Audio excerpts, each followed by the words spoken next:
actually, like one of the things you mentioned earlier about the revival of cocktails and the fact that actually vermouth is, many consumers are probably drinking some cocktails with vermouth in it. You said like 30% of the top 10 cocktails in the world are actually with vermouth.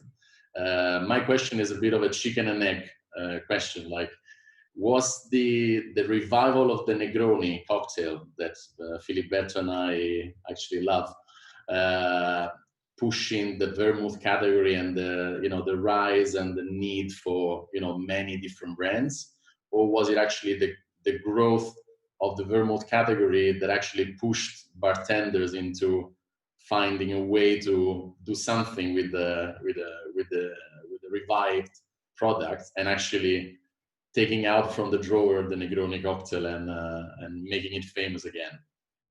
Yeah. Well, actually, the Negroni is the number 2 most drunk cocktail in the world. So it no doubt that it has played a huge factor in the revival of vermouth.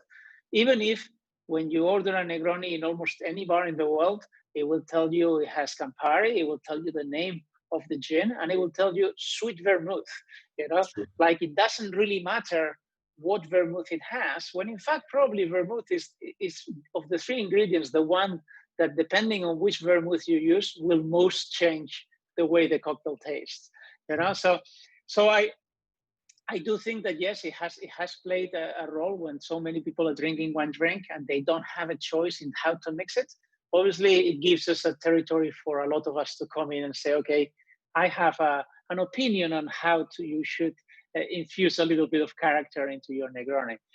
But not only. I mean, I think that's true very much for the Anglo-Saxon world. It's something that never went away in Italy, and perhaps it has become even bigger in the last few years. But if we look at countries like Spain, vermouth is growing in a completely different way. The tradition there is drinking it more by its own. So there is also some element. So there's different trends on how vermouth is growing around the world. It's not just